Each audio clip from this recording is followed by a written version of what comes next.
Glorificamos el nombre del Señor. Vamos a abrir nuestras Biblias o Nuevos Testamentos en el Evangelio de nuestro Señor Jesucristo según Mateo, capítulo 23, versículo 23. Dice la Escritura: «Ay de vosotros, escribas y fariseos, hipócritas, porque diezmáis la menta, el anís y el comino, y dejáis lo más importante de la ley, la justicia, la misericordia y la fe. Esto era necesario hacer sin dejar de hacer aquello». Algunos han llegado a pensar que es importante diezmar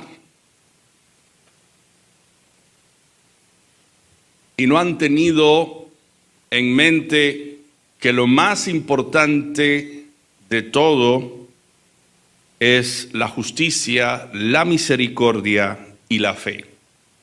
Este era el caso, la condición, el estado de los religiosos del tiempo de Jesús, los escribas y fariseos, que hacían mucho énfasis en algunos aspectos de la ley, pero descuidaban otros aspectos que también eran importantes. Y para nosotros es de importancia que comprendamos que debemos guardar, observar, tener en cuenta todo el consejo de Dios. No debemos enfocarnos en una lista de aspectos de la ley y descuidar otros aspectos que son importantes y que son necesarios.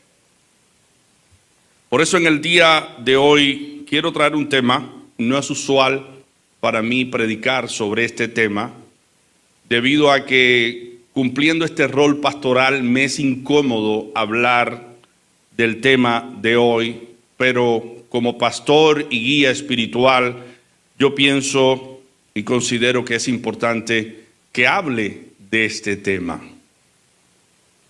Y quiero centrarme en el aspecto de los diezmos. Algunos creyentes hoy desvalorizan o prescinden del deber de diezmar. Otros lo consideran como un aspecto importante y necesario, pero la gran mayoría, dijera yo, hoy en día, debido a que tenemos acceso a YouTube y escuchar predicadores hablar de que el diezmo no está contemplado en el Nuevo Testamento, que no hace falta diezmar, que debemos ofrendar, pero no diezmar, no es obligado diezmar. Y hoy yo quiero, juntamente con ustedes, hablarles sobre la importancia de honrar a Dios con nuestros diezmos. La importancia de honrar a Dios con nuestros diezmos. Los escribas y fariseos guardaban el mandamiento dado por Dios de diezmar, pero ellos descuidaban aspectos más importantes de la ley, que eran la misericordia, la justicia y la fe. Estos aspectos eran descuidados por ellos, pero en ningún momento Cristo dijo que diezmar no era necesario. Y quiero enfocarme en este aspecto, porque Cristo lo que está diciendo: sin dejar de descuidar el deber que ustedes tienen de diezmar, ocúpense de lo más importante de la ley, que es la misericordia, la justicia y la fe. Pero tanto es necesario lo uno como lo otro. Y es bueno recalcar sobre este aspecto. Quisiera comenzar esta exposición con una ilustración. William Colgate fue un empresario inglés que nació el 25 de enero de 1783 en la localidad de Hollingbourne, en Kent, Reino Unido, hijo de Robert Colgate y Sarah Boult.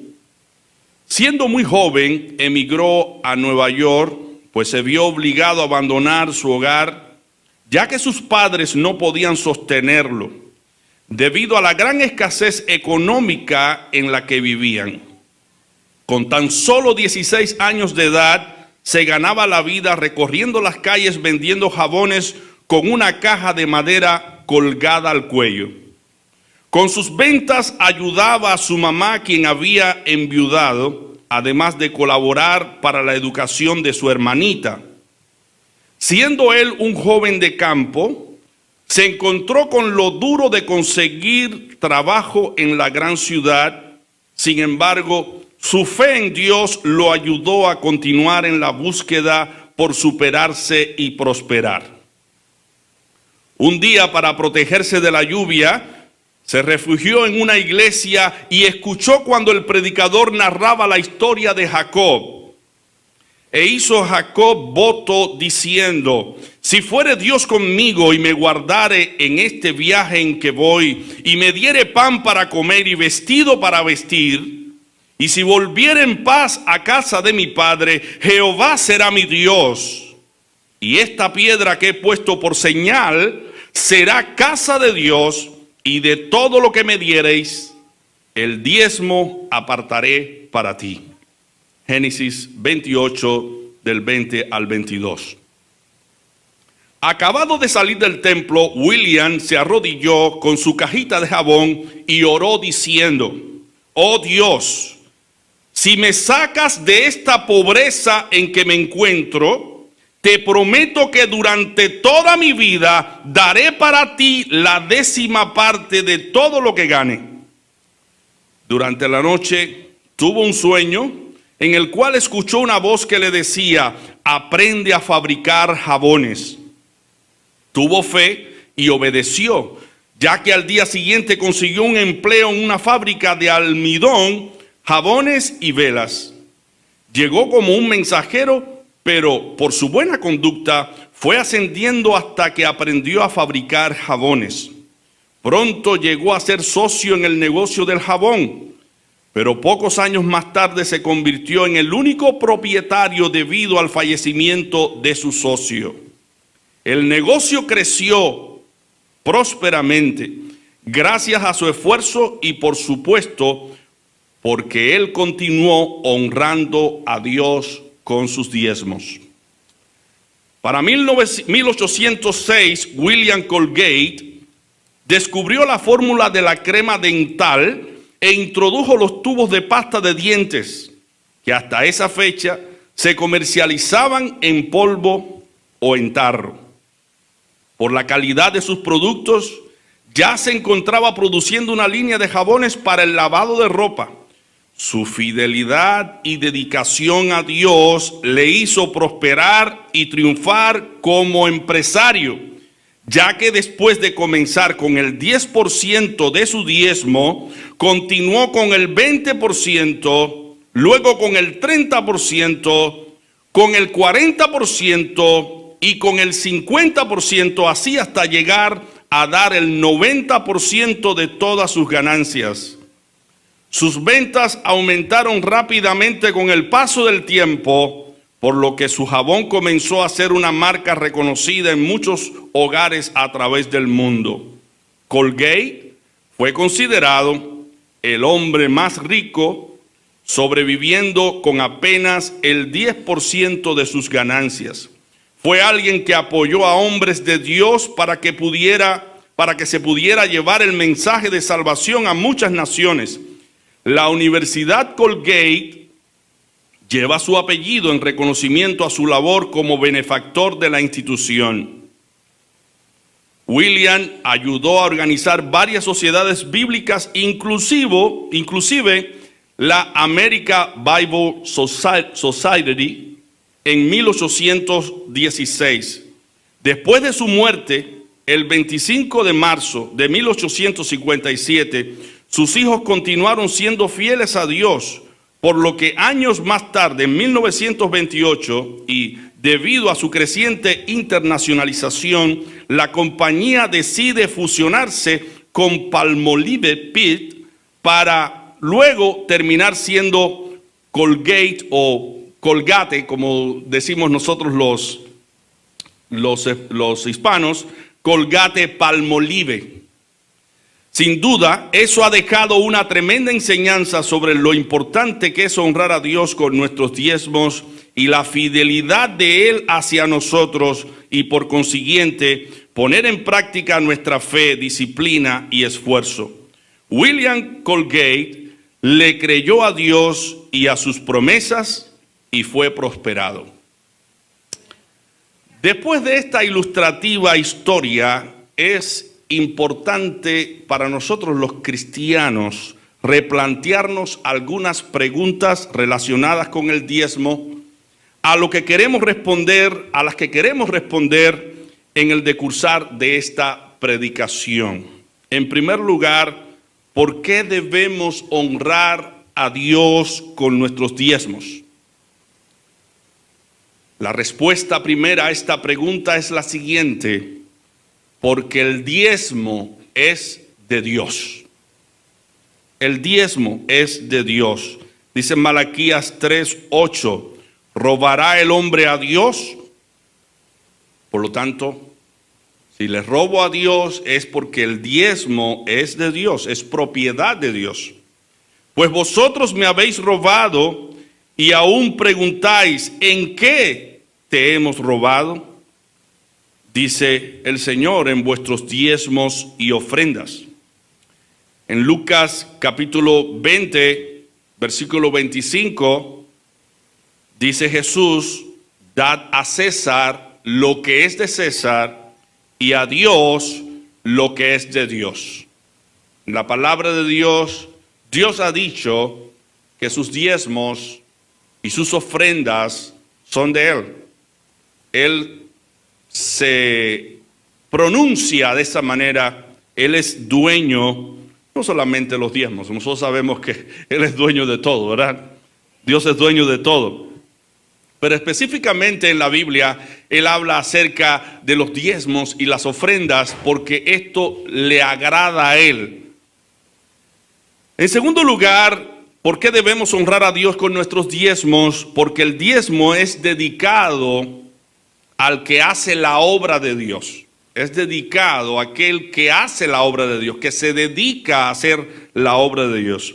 En el Antiguo Testamento fue dado a los levitas para que se dedicaran a las cosas sagradas del tabernáculo y los sacrificios sagrados. En Número 18, versículo 21, dice la Escritura, yo he dado a los hijos de Leví todos los diezmos en Israel como heredad por su ministerio, por cuanto ellos sirven en el ministerio del tabernáculo de reunión.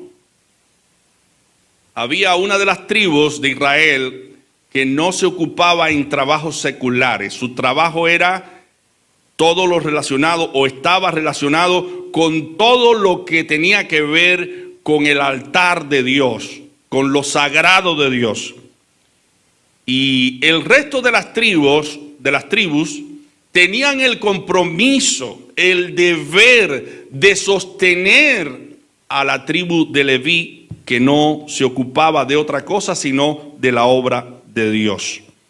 Así que Dios ordenó que se le diera los diezmos a esta tribu, la tribu de Leví, y que luego que esta tribu de levitas recibieran el diezmo del pueblo, ellos dieran también el 10% de lo que recibían. Así que ellos no estaban excluidos de dar también los diezmos. O sea que esto nos dice claramente que Dios en su sabiduría, en su inteligencia, quiso compartir la clave del éxito con su pueblo. ¿Por qué el pueblo de Israel ha sido tan bendecido? Porque ha cumplido con este mandato. Ha cumplido con este mandato y este deber de enfocarse en lo sagrado, de enfocarse en la obra de Dios y que eso sea lo primario. También en el Nuevo Testamento, el diezmo, tomando este principio este principio del Antiguo Testamento, el diezmo es dado a los pastores y misioneros que hacen la obra de Dios. Para que los misioneros y los pastores puedan dedicarse por completo a esta labor, la iglesia entera, la iglesia que no está en el ministerio, tiene el deber de ayudar a estos hombres que proclaman la palabra de Dios, promueven el reino de Dios, para que la iglesia avance y se desarrolle en todo su programa evangelístico en el mundo. Y esto lo vemos en la iglesia primitiva, este sistema de orden de invertir en el reino de Dios y ayudar a los ministros. En 1 Corintios 9, del 4 al 12 y los versículos del 13 al 14, vamos a leer ahí cómo Pablo argumenta.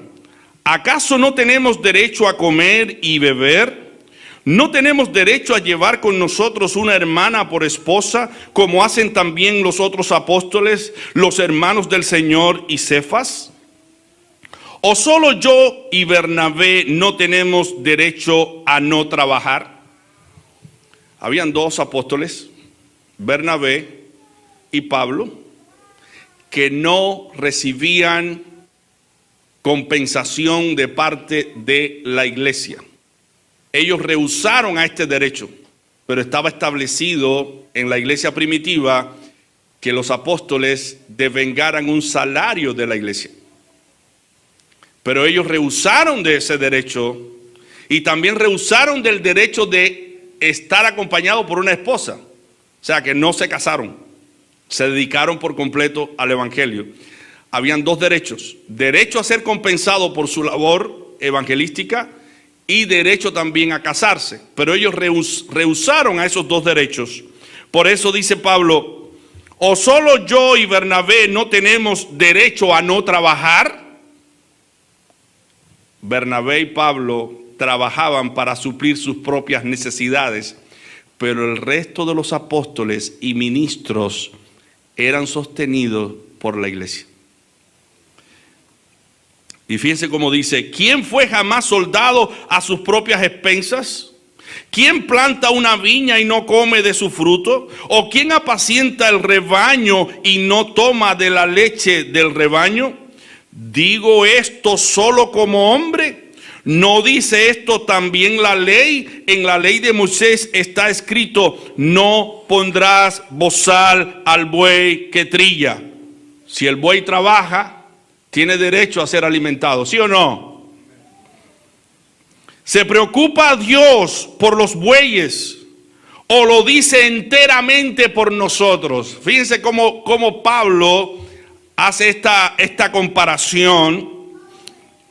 No solamente la ley habla de alimentar a los bueyes cuando trabajan, sino también de sostener y alimentar a los ministros cuando trabajan en la obra de Dios. ¿Digo esto solo como hombre? ¿No dice esto también la ley? En la ley de Moisés está escrito: no pondrás bozal al buey que trilla. ¿Se preocupa Dios por los bueyes o lo dice enteramente por nosotros? Sí, por nosotros escribió esto, dice Pablo, porque con esperanza debe arar el que ara y el que trilla con esperanza de recibir del fruto. Si nosotros sembramos entre vosotros lo espiritual, ¿será mucho pedir que cosechemos de vosotros lo material? Si otros participan de este derecho sobre vosotros, ¿cuánto más nosotros? ¿No sabéis que los que trabajan en las cosas sagradas comen del templo y que los que sirven al altar, del altar participan? Cuando Pablo está hablando aquí, tiene la imagen de los levitas en el Antiguo Testamento, porque ellos vivían del altar. Ellos eran sostenidos por las demás tribus. Y ahora Pablo dice: así también ordenó el Señor que a los que anuncian el evangelio, que vivan del evangelio. Está muy claro. No sé por qué algunos creyentes hoy dicen: no hay que diezmar. ¿Estaremos agradando a Dios con esa posición de no cooperación? ¿De no ayudar a los ministros y misioneros? Dice 1 Timoteo 5, del 17 al 18, los ancianos que gobiernan bien sean tenidos por dignos de doble honor, de doble sueldo. Mayormente los que trabajan en predicar y enseñar, pues la Escritura dice, no pondrás bozal al buey que trilla, y digno es el obrero de su salario. Obviamente los pastores y los misioneros deben tener un salario para que puedan dedicarse a la labor de predicar el Evangelio. El diezmo no es anulado. Los apóstoles siguieron con este principio para que la iglesia pueda funcionar, para que la iglesia pudiese funcionar. Y Cristo, en su argumentación, les dice a los escribas y fariseos que ellos debían ocuparse de seguir diezmando, pero que tuvieran presente que lo mayor o más importante era la justicia, la misericordia y la fe. Que no descuidaran el diezmar, porque tanto lo uno como lo otro era necesario. Era necesario. Vamos a enfocarnos en la palabra necesario. ¿Cuál es la definición de necesario? Necesario es, tiene esta definición, que hace falta indispensablemente para algo, imprescindible, indispensable, imperioso, obligatorio, inexcusable. Eso es necesario. Que se hace y ejecuta obligado por otra cosa, como opuesto a voluntario y espontáneo. Por ejemplo, si hay una persona que trabaja 8 horas, yo lo contraté para que trabajara 8 horas. ¿Es necesario que yo le pague, sí o no? ¿Por qué es necesario? Porque estoy obligado, porque él trabajó para mí durante 8 horas. Es necesario que yo le pague porque él es digno del salario. Si yo no lo hago, ¿es justo o injusto? Injusto, ¿verdad? Injusto. Y es bueno que nosotros tengamos presente que cuando Cristo habla de los diezmos, Él dice que es necesario. Él no dice que no es necesario. Es necesario. Es algo necesario. Por lo tanto, nosotros debemos entender claramente que como cristianos no debemos en ningún momento decirle a un hermano o hermana, mire, no diezme porque eso no es necesario. Eso no es bíblico. Porque el que nos convirtió a nosotros, el que nos transformó, el que murió por nosotros, dice que es necesario. Y si Él lo dice, yo lo creo. Ejemplos he dado para que como yo he hecho, vosotros también hagáis, lo dice Cristo. Y Él es nuestro maestro. Ahora, ¿para quiénes son los diezmos y en qué se debería usar los diezmos? Bueno, ya ratificamos que es para los pastores y misioneros que predican el Evangelio. Como dice la Escritura, como Pablo le dice a la iglesia, ¿no sabéis que los que trabajan en las cosas sagradas comen del templo y que los que sirven al altar, del altar participan? Así también ordenó el Señor a los que anuncian el Evangelio que vivan del Evangelio. Así que está claro que son los pastores y misioneros que deben ser sustentados por la iglesia. También los diezmos están dedicados para los necesitados. No solamente para los pastores, no solamente para los misioneros, sino también para todo aquel que pertenece a la iglesia y tiene alguna carencia. Y la iglesia está en el deber, en la obligación de suplir también las necesidades de esas personas con los diezmos. Fíjense cómo se distribuye los diezmos. No solamente afecta el ministerio, sino afecta a toda persona que viene, extranjero, cualquiera. No tiene zapato, la iglesia le provee zapatos. No tiene vestido, la iglesia le provee vestido. No tiene que comer, la iglesia le provee que comer. Así que eso se extiende a todas partes. El diezmo afecta a toda la iglesia, afecta a todos los que se congregan, a todos los que vienen al Señor. Dice Deuteronomio 14 del 28 al 29. Al cabo de 3 años sacarás todo el diezmo de tus productos de aquel año y lo guardarás en tus ciudades. Allí vendrá el levita que no tiene parte ni heredad contigo, el extranjero, el huérfano y la viuda que haya en tus poblaciones, y comerán y se saciarán, para que Jehová tu Dios te bendiga en toda obra que tus manos hagan. Gloria a Dios.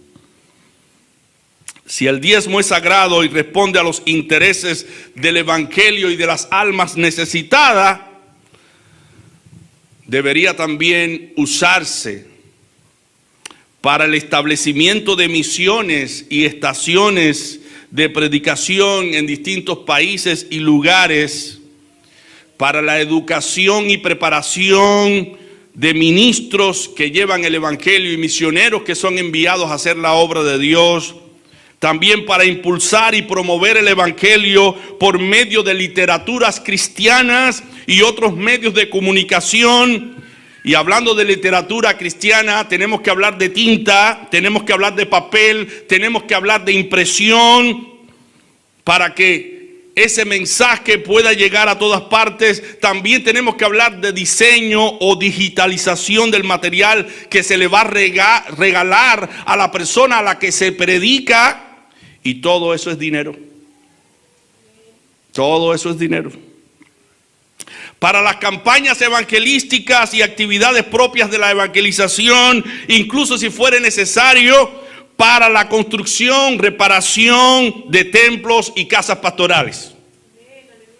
Porque todo se va deteriorando con el tiempo y se necesita que la iglesia sea suplida en todas sus necesidades.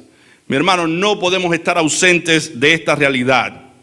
La iglesia se mueve y se desarrolla por la participación y cooperación de todos los que componemos o somos miembros de ella.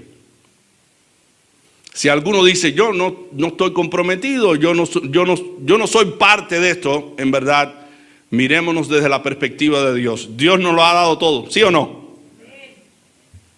Porque vamos a rehusar darle a Él algo de lo que Él nos ha dado. Y la tercera pregunta es, ¿por qué a sabiendas de que el diezmo es de Dios y es para la obra de Dios, no diezmamos? ¿Por qué? La primera respuesta es, no diezmamos porque no hemos entendido que todo lo que tenemos es de Dios. No hemos entendido eso. Dice Primera de Crónicas 29:14. Porque ¿quién soy yo y quién es mi pueblo para que pudiésemos ofrecer voluntariamente cosas semejantes? Pues todo es tuyo y de lo recibido de tu mano te damos. O sea que nosotros le damos a Dios de lo que Él nos da a nosotros. Todo es de Dios. Todo le pertenece a Dios. Yo soy propiedad de Dios. Nosotros somos propiedad de Dios. ¿Alguno puede decir que no pertenece a Dios? El mundo es de Dios y de todos los que en Él habitan.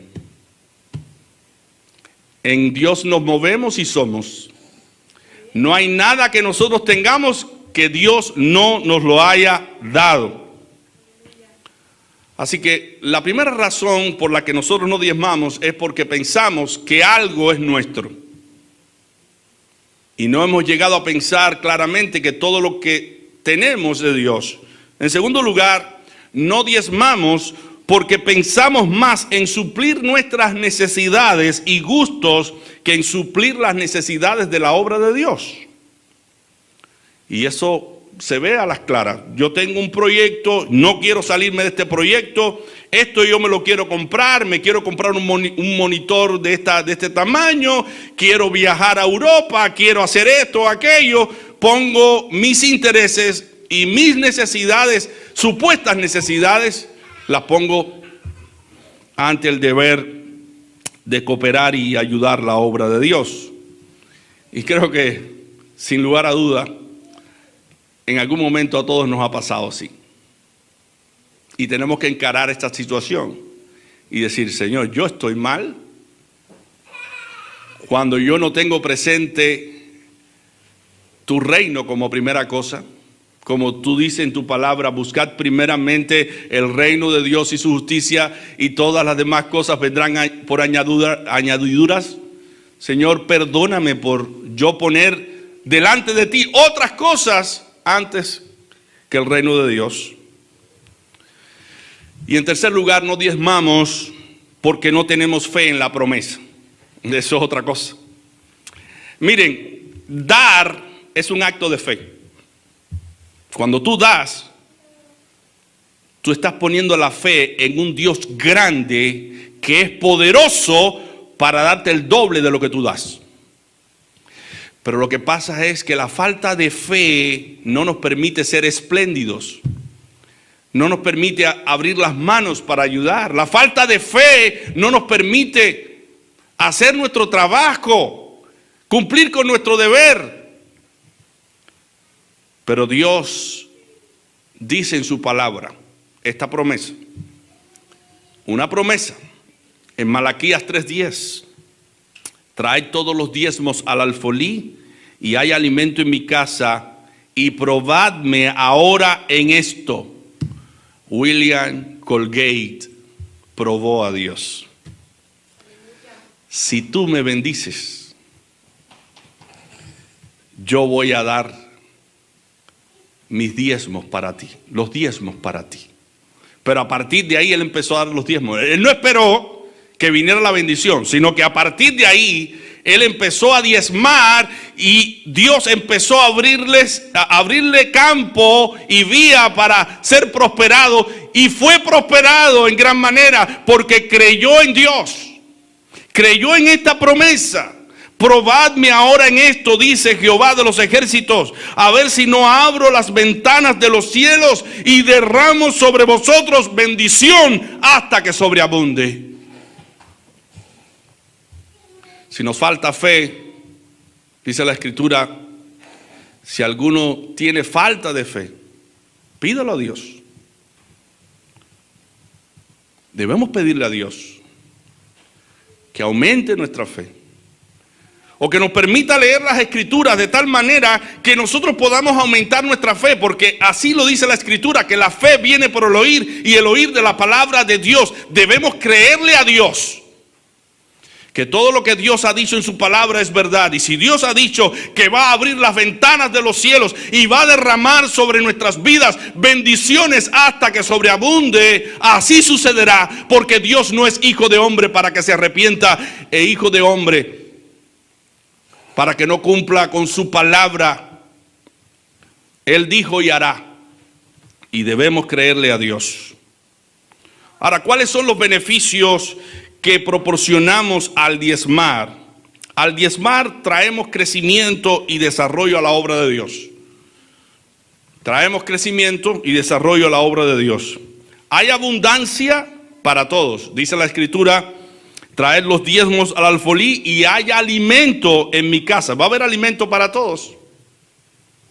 No solamente para los pastores y misioneros, sino también para toda alma necesitada. Va a haber recursos para ayudar a esas personas. Otro beneficio es que nos alcanzarán los recursos para suplir nuestras necesidades. Contaremos siempre con la bendición de Dios. Y cuando Dios nos bendice, todo rinde, todo alcanza. Pero cuando no tenemos la bendición de Dios, es como un bolsillo lleno de agujeros. Entran los recursos y se van. O somos como una cisterna rota que no puede retener las bendiciones de Dios porque se van rápidamente. Pero si tenemos la bendición de Dios, nos alcanzarán los recursos y el nombre de Dios será altamente glorificado en nuestras vidas. Número 4. Los pastores y misioneros podrán dedicarse a suplir nuestras necesidades espirituales, porque mientras más misioneros y pastores tengamos dedicados, más la iglesia recibirá bendición espiritual y beneficio espiritual. Dice Romanos 10 del 14 al 15, ¿cómo pues invocarán aquel en el cual no han creído? ¿Y cómo creerán en aquel de quien no han oído? ¿Y cómo oirán sin haber quien les predique? Tiene que haber personas que prediquen, que se dediquen a la predicación. ¿Y cómo predicarán si no son enviados? Tienen que existir personas a las cuales podamos enviar y sostener para que hagan la obra de Dios. Como está escrito, cuán hermosos son los pies de los que anuncian la paz y los que anuncian buenas nuevas. Mi hermano, ¿cómo podemos enviar misioneros y pastores a hacer la obra de Dios si no los apoyamos económicamente? ¿Cómo podemos tener pastores y misioneros dedicados sin sostenerlos económicamente? Dice 1 Corintios 9, del 9 al 12, en la ley de Moisés está escrito, no pondrás bozal al buey que trilla. ¿Se preocupa Dios por los bueyes o lo dice enteramente por nosotros? Sí, por nosotros se escribió esto, porque con esperanza debe arar el que ara y el que trilla con esperanza de recibir del fruto. Si nosotros sembramos entre vosotros lo espiritual, será mucho pedir que cosechemos de vosotros lo material. Si otros participan de este derecho sobre vosotros, ¿cuánto más nosotros? Aquí está el argumento de Pablo. En otras palabras, Pablo está diciendo que negarle el alimento a un buey que trabaja es injusto, como negarle el sustento diario a un pastor o ministro misionero que trabaja dedicado en la predicación del evangelio. El buey tiene derecho a ser alimentado y el ministro tiene derecho a ser compensado o recompensado por los que se benefician de su trabajo. Mira lo que dice Pablo, si nosotros sembramos entre vosotros lo espiritual, será mucho pedir que cosechemos de vosotros lo material. Si otros participan de este derecho sobre vosotros, ¿cuánto más nosotros? Así que esto es un beneficio que reciben los ministros de la iglesia cuando se diezman. Pero hay otro beneficio. Al diezmar se promueve la generosidad y se mata el egoísmo. Fíjense, ayuda a la generosidad y se mata el egoísmo, porque Dios no quiere que seamos egoístas. Dios quiere que compartamos con aquellos que tienen necesidad. Dice la Escritura, y de hacer bien y de la ayuda mutua no os olvidéis, porque de tales sacrificios se agrada a Dios. Dios se agrada cuando tú compartes lo que tienes con algún necesitado. Dice la palabra que el que da al pobre a Jehová presta. Así que hay bendición cuando nosotros podemos entender que el diezmar contribuye con mi generosidad y mata mi egoísmo.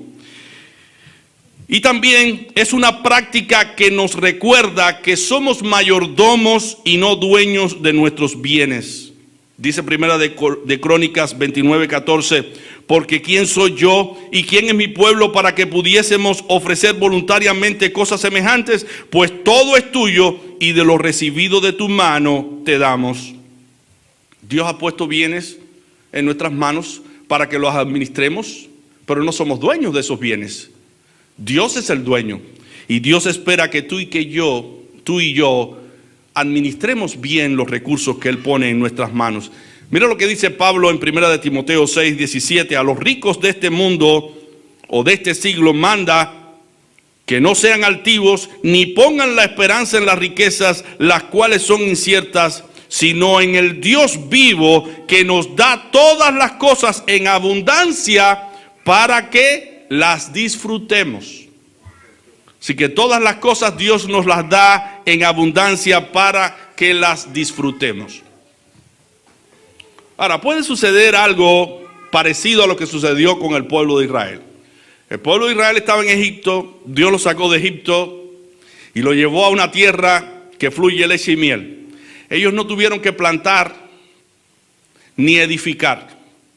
Ya todo estaba hecho. Ellos llegaron allí y disfrutaron de todas esas bendiciones.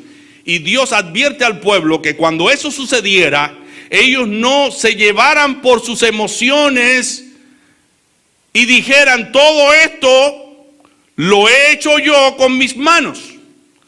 Yo he trabajado, he hecho todo. No, ellos no hicieron nada.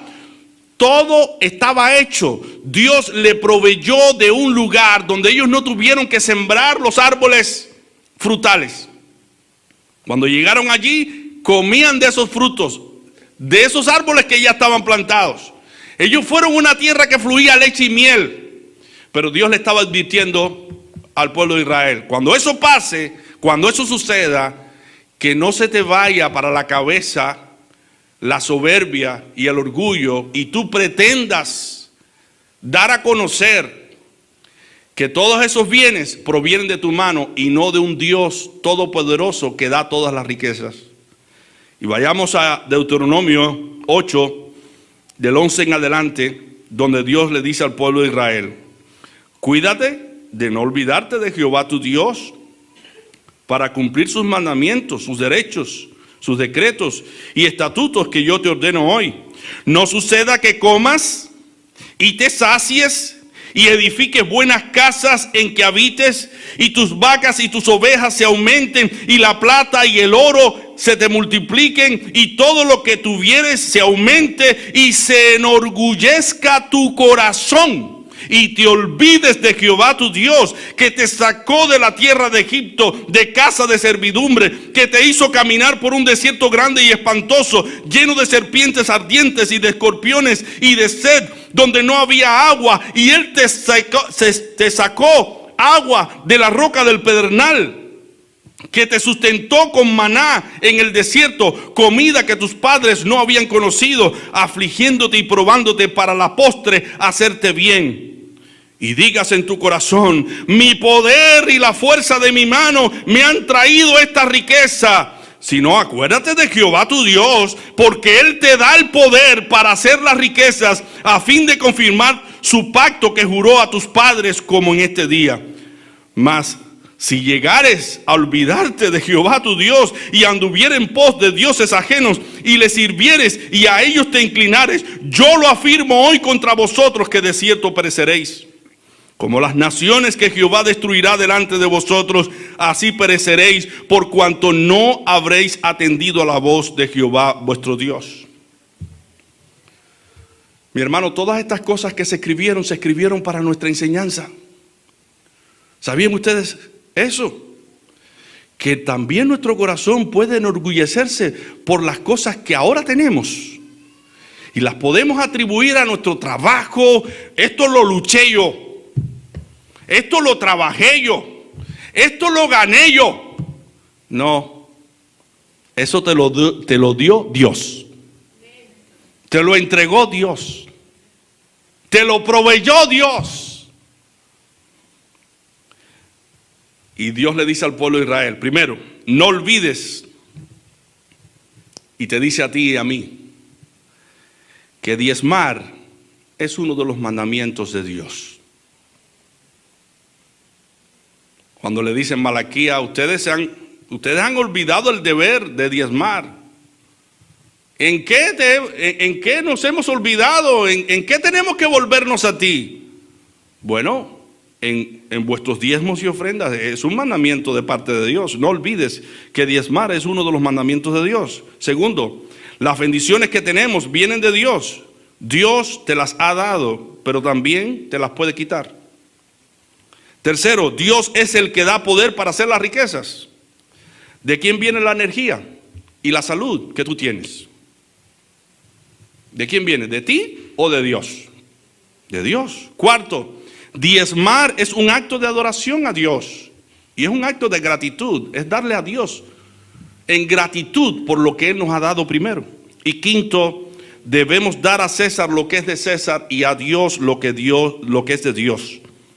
Si gastamos lo que es de Dios en otra cosa, vamos a tener maldición. No podemos gastar lo que es de Dios en viajes, juegos, películas, carros, casas lujosas. Debemos nosotros pensar en el deber que tenemos como cristianos de promover el reino de Dios con los recursos que Dios pone en nuestras manos y los talentos que Dios pone en nuestras manos. Dice la Escritura, cada uno según el don que ha recibido, ministrelo a los otros. Quizás algún hermano tiene un talento grande para agenciar, incrementar fondos para la iglesia. Eso va a ayudar a la iglesia. Cualquier don que tú tengas, cualquier talento que tú tengas y que yo tenga, va a ayudar al crecimiento de la obra de Dios. Así que hemos aprendido aquí muchas cosas y hemos respondido a 4 preguntas y vamos a repetirlas. ¿Por qué debemos honrar a Dios con nuestros diezmos? Porque los diezmos son de Dios, es la respuesta. Segundo, ¿para quiénes son los diezmos y en qué se usa el diezmo? Para los pastores, misioneros y necesitados y la obra de Dios. Número 3, ¿por qué a sabiendas de que el diezmo es de Dios y es para la obra de Dios no diezmamos?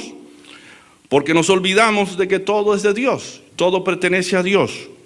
Por nuestra falta de fe en la promesa, por nuestras preferencias personales, preferimos otras cosas antes del deber que tenemos. Y en cuarto lugar, ¿cuáles son los beneficios que proporcionamos al diezmar? Bueno, vamos a proporcionar crecimiento para la obra de Dios, abundancia, desarrollo, salud, fortaleza material y espiritual. El Señor quiere que tú y yo atendamos a su promesa. Dice el Señor, probadme en esto ahora. Dice Jehová de los ejércitos, a ver si no os abro las ventanas de los cielos y derramo sobre vosotros bendición hasta que sobreabunde. ¿Creemos en esta promesa? No solo esta promesa ha sido para el pueblo judío, ha sido para todo creyente en Dios. Esta promesa viene de Dios para el hombre. Es para el hombre. Es para todo aquel que tiene conocimiento de Dios. Alrededor del mundo hay hombres y mujeres que han atendido a esta promesa y la han cumplido, la han creído y han sido prosperados. Hay muchas necesidades y nos podemos enlistar muchas necesidades que tiene la obra de Dios. Pero tú y yo, al igual que yo, tú al igual que yo, tenemos ojos para ver. Digámosle al Señor, si no vemos, abre nuestros ojos para que podamos ver claramente en lo que tú nos quieres usar y para cumplir con el deber de diezmar, porque es necesario y tú lo estableciste. Y quiero terminar con una alabanza que dice, un himno que dice, oh cuán grande cambio en el mundo habrá cuando cristianos aprendan a diezmar. Llegarán a tener lo que ansiaban al fin cuando todos aprendan a diezmar. Cada alma gozará y la obra crecerá cuando todos aprendan ¿a qué? A diezmar. Doy gracias a Dios porque me permitió compartir este tema con ustedes. Y ya a modo de conclusión, quiero decirles que estando en la convención de pastores, alguien estaba dando una exposición y yo me puse a preparar el bosquejo de este tema. Y el Señor empezó a traerme todas estas ideas a la mente, empezó a abrirme el entendimiento sobre estos aspectos, porque necesitamos, no solamente nosotros, la iglesia a nivel internacional, los que escuchan este mensaje, movernos en dirección del reino de Dios y empezar a hacer lo que Dios ha mandado en su palabra. Con toda libertad les he predicado este mensaje, este sermón, porque no es que yo esté recibiendo un salario de la iglesia. Nosotros hemos pagado el precio para pastorear aquí. Nosotros no recibimos compensación alguna de nuestra iglesia local. Y los tesoreros y los que recogen ofrendas aquí y diezmos saben que es así. Los pastores de esta iglesia local no reciben dinero de la iglesia local para hacer su ministerio. Pero futuramente yo sé que la iglesia lo va a establecer y los futuros pastores de esta iglesia deben ser sostenidos y ser ayudados.